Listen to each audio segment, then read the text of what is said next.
Well, good morning, David. Good morning, Doug. How are you this morning? I'm very well, thanks. And you? Oh, doing well, doing well. Cold, but no snow. Thank you very much. Good. No snow here in Tampa Bay either. I'm happy to report. Well, it's a delight to be with you today. To begin our discussion, why don't you describe your professional background for our viewers and tell us a bit about both Tupelo and the Community Development Foundation? Well, thanks very much, and I appreciate you having me. I've been here 21 years as the Chamber Economic Development person here in the Tupelo-Lee County area. We've had some great success. Started in this business in the mid-'80s, so I've got about 30 plus years in it.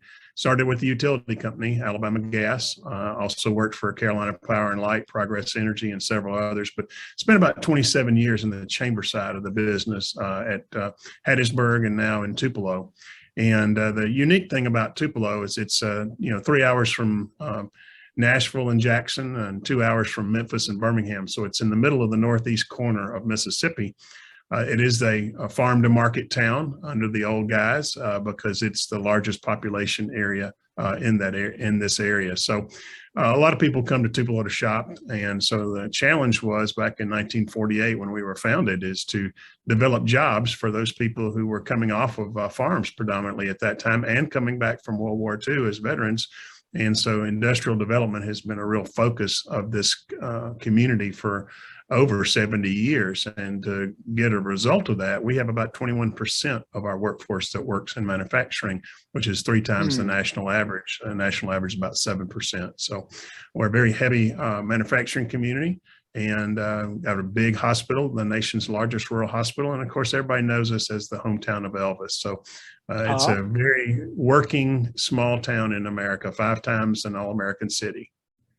Actually, if I recall correctly, you have Elvis's home there.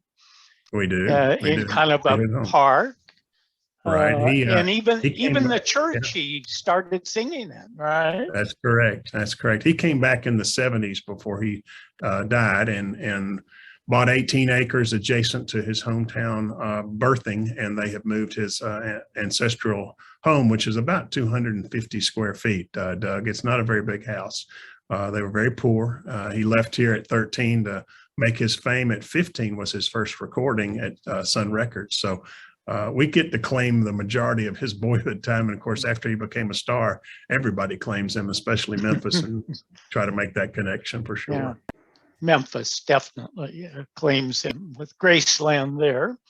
Absolutely. Now, our general topic today is how you go about building a really solid board chief executive partnership. And let's kick off that discussion by you're telling our viewers what you've learned are the most important characteristics of a really healthy and productive board CEO partnership.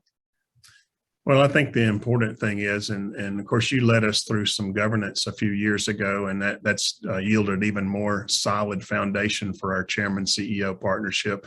But even up to that point in time, the chairman was fairly independent, a business person in the community, someone who either was an entrepreneur or someone who came from a larger corporation typically. One of the criticisms was we always had a large corporation chairman, and the small business member didn't feel like they got enough recognition. And so we've really worked hard to get smaller independent businesses involved in our leadership structure, and that's been important. And we've been able to do that. But you look for a person who's independent, someone who is a deal maker, whether it's a civic deal or whether it's their own business deal, someone who can make decisions and is not afraid that needs, everybody needs more information before they make a decision, but you get to a point where you've going to have all the information you're going to have and you've got to make a decision. And who was it that said that if you make 51% of the decisions right, you're a leader? I tend to agree with that because you are going to make some decisions that are wrong. But by consensus, this person has to lead that consensus and they have to be engaged in that process. They can't wait and sit back and for things to happen. They must engage and they must be a part of that process. Good. Any personality type that you've noticed over the years tends Actually, to be a great partner? right. It's been all different personalities. And I think that's our jobs as CEO, is to help adapt to those personalities, because you're not going to stamp out chairman in the same mold every time. We do, as I've mentioned to you many times before, we do a development for our board. In other words, they come through the committee process, they're volunteers first. If we assess the fact as a staff that they have leadership potential, we give them opportunities to demonstrate that potential in a small thing, maybe a business after hours event or some other part of the chamber development. And then as they begin to matriculate to the board, we actually give them board responsibilities. And if they're able to execute those, then they're considered in the queue as such for board development and officer development. And of course, like many organizations, we have a succession plan in officer development. So you spend a couple of years in the chairs with finance and governance and operations, and then you take the chairmanship's job. And then, of course, we use them one more year to chair the nominating committee for the next year, so they know what it takes to put someone in that job. So it's kind of in-service training. When you reach the chair's position, you are ready to we hope you are play that role. And we've had very good chairman and good results from that process. And one or two times when we've had people enter sideways, in other words, the chairman may have had to resign prematurely because of a job transfer.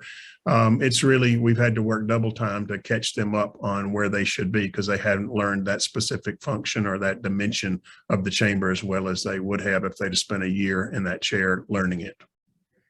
Now, David, our specific topic today is how you, as the Chief Executive Officer, has used what we call non-monetary compensation as a tool in developing your relationship with the board chair.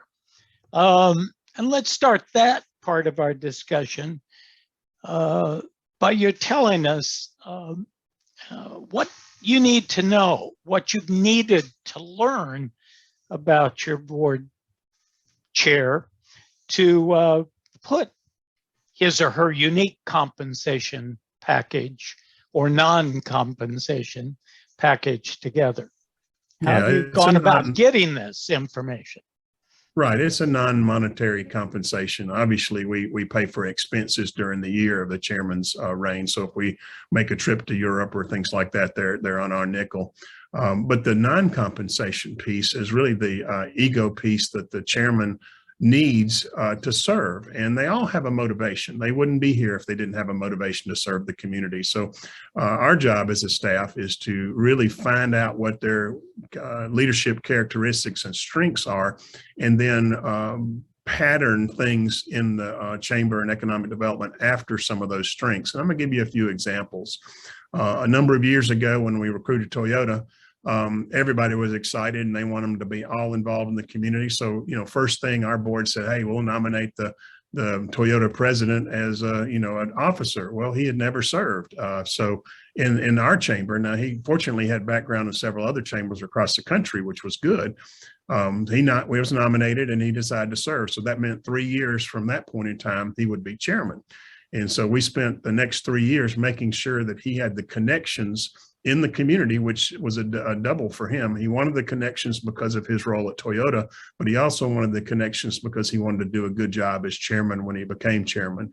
And over that 3-year period of time, we spent many times in Washington and Jackson and here locally with public officials and other businesses, introducing him in a way that we were introducing our business agenda for the chamber. So he had a chance to be the champion of that.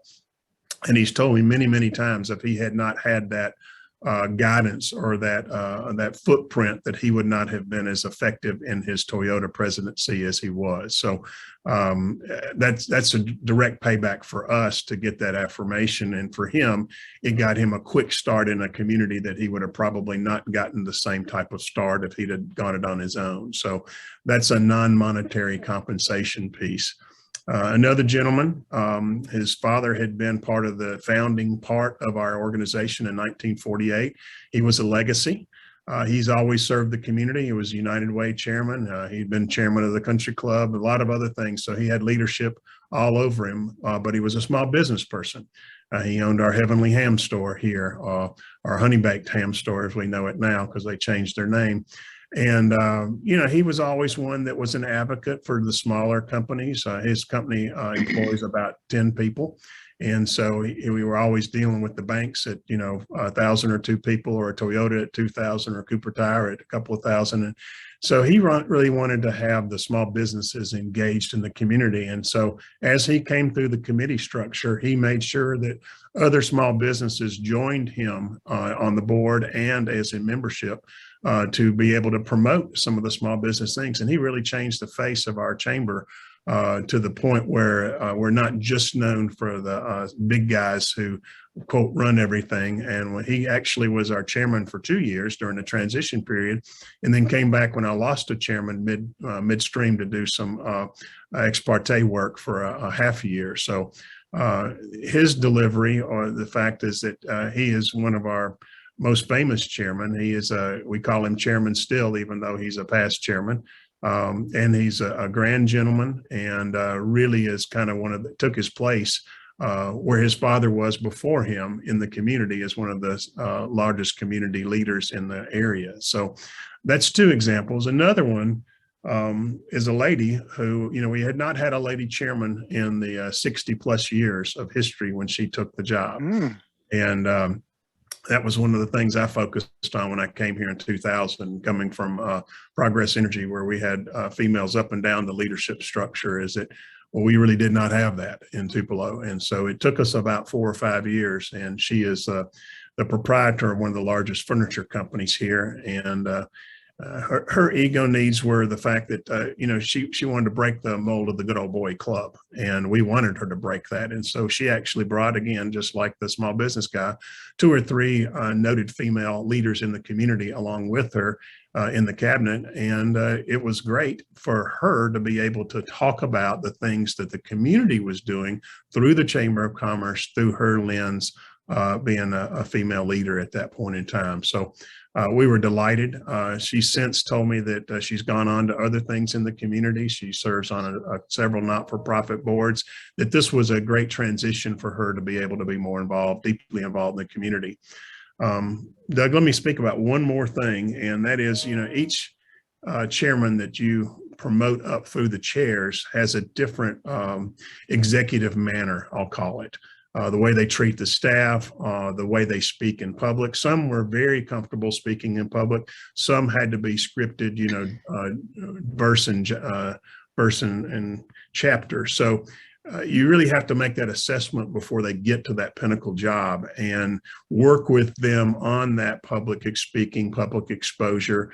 Some of them do it in their jobs, but they don't do it as often as we do it in the Chamber of Commerce. I mean, we're in front of the public weekly with some event or some news article. And so a lot of times we would like to push that recognition to them and to our public officials. And you just have to be prepared to do some, I guess, adult executive education would probably be the best term. What would you, kind of summing up this piece of our discussion, in a coaching session with a CEO aspirant, one of your executives who aspires to become a chief executive, what would you tell them are the most important things she or he needs to know about a board chair to develop a non-compensation package for that chair? How would you sum that up? Yeah, and all of us chamber people deal with this. Is the people that we have as our chairman are very successful in their own businesses.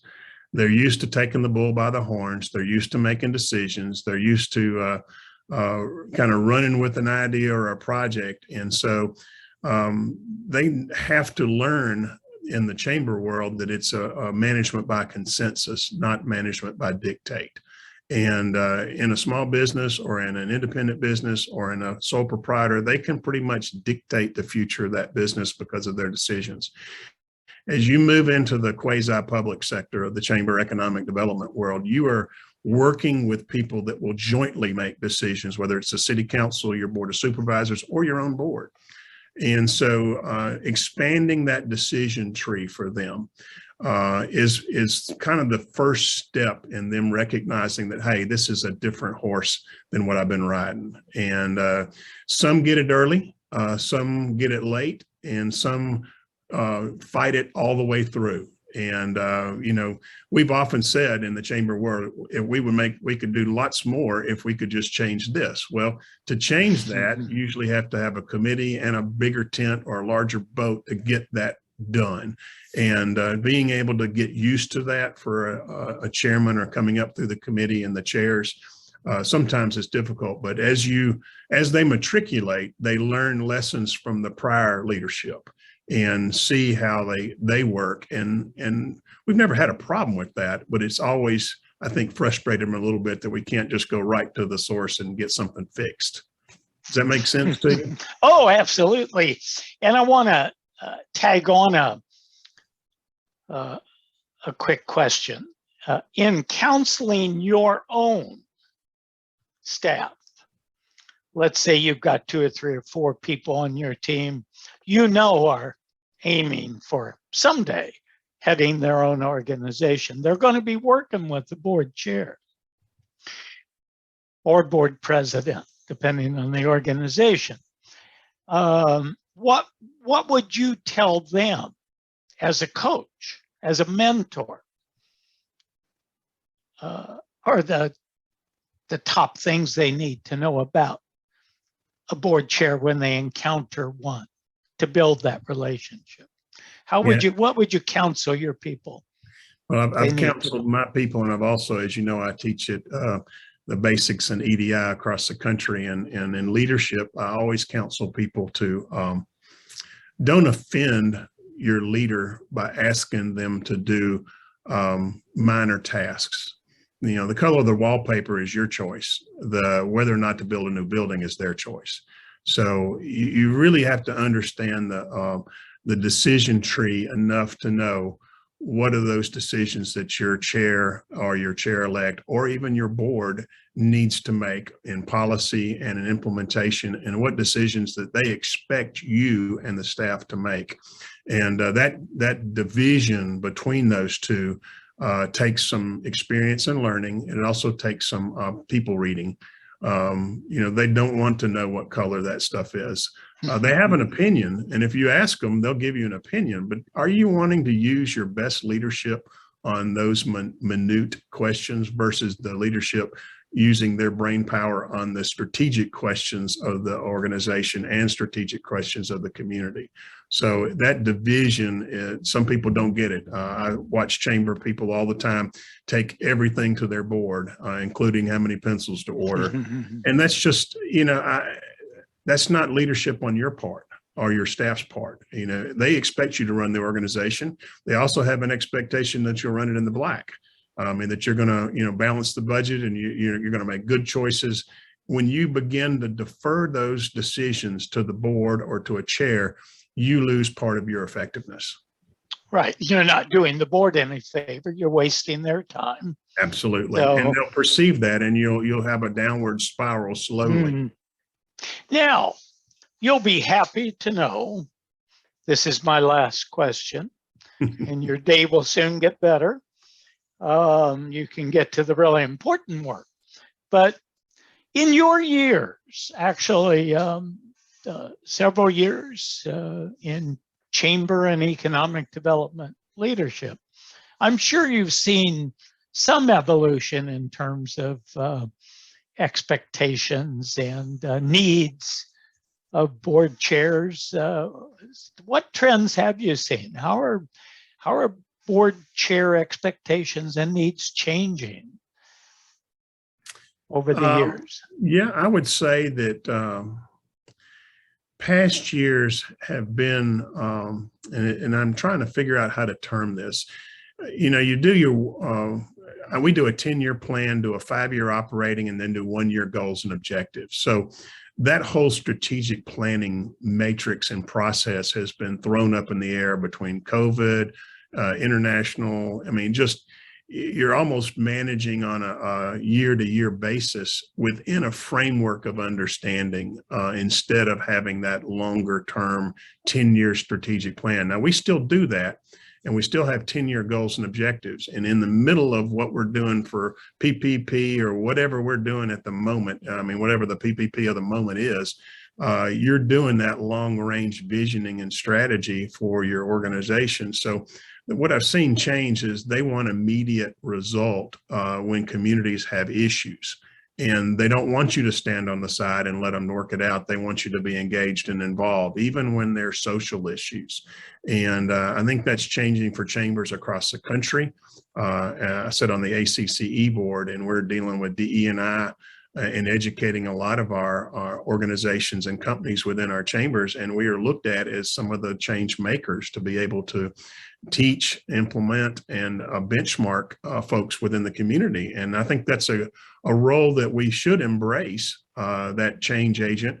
I know it may drive away a few members, but at the same time, it's so valuable to the community that our boards are saying, hey, we want you to spend time. In our case, it's talent attraction. And so our whole 10-year plan is focused on gaining talent attraction and retaining talent that we have here, in addition to job creation and job retention. So these issues that go hand in hand are inextricably linked today between the social structure of your community and the economic structure of the community, if that makes sense. So they don't want you to just work in one sphere. They want you to work across the board in all of those issues. And so that's been a challenge for a small staff. A staff of 18 here in Tupelo, and that's between our chamber, our economic development, and then we run our council of governments also here, 8 cities and 1 county. So, but it is a challenge to be able to work in both of those spheres effectively and productively. Have you, over the years, seen any significant personality differences in chairs? Any different types of board chairs coming along? Or are they pretty much all of it type? Yeah, they are. And I think that's one of the things you asked me a little bit about our process. You led us through governance a few years ago, and we changed that process. So we actually have a board development committee that looks at all these candidates. And so I'll go into that meeting here at the end of February, and we will have ranked 150 volunteers that are part of our organization. We keep a track record of who goes to what, who's been involved with what, who's demonstrated leadership in what credentials they might have in and outside our organization, to give a profile for that board development committee, to give them the opportunity to propose to the board and to the membership qualified individuals for these jobs. So we have turned the process of volunteer, somebody raising their hand and saying, hey, I'll be the chairman, into more of a process, leadership development process, so that they are qualified. And I think that's the main difference as far as personality. And in the past, it was a popularity contest. Today, it's much more of an experience and been there, done that, qualified. And I'll have probably 4 people that will be qualified this time to be to start into the process for the chairs to get to be chairman.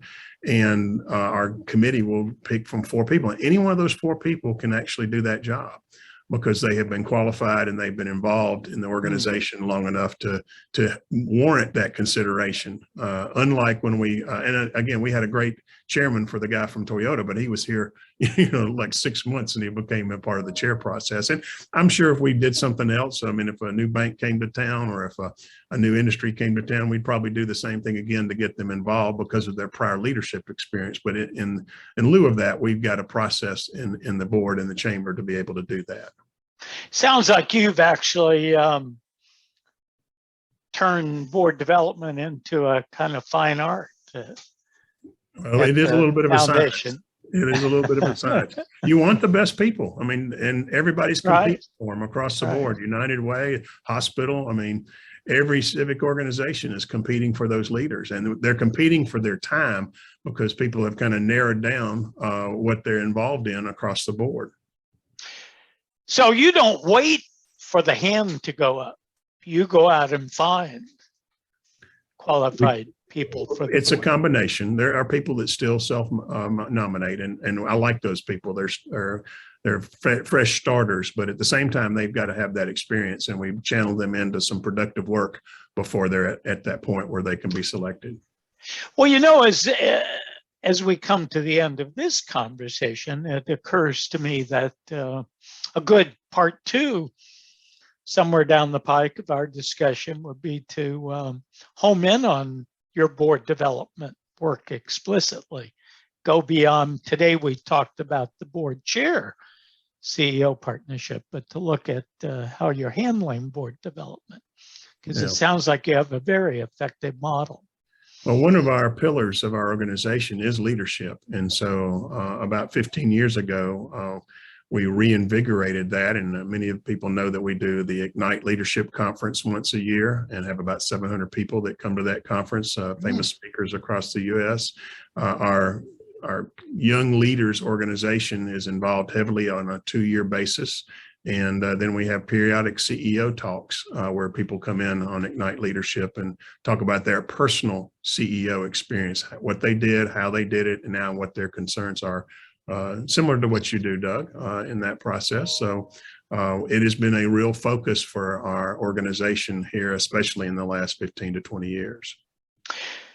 Well, great. Thank you so much, David, for telling us about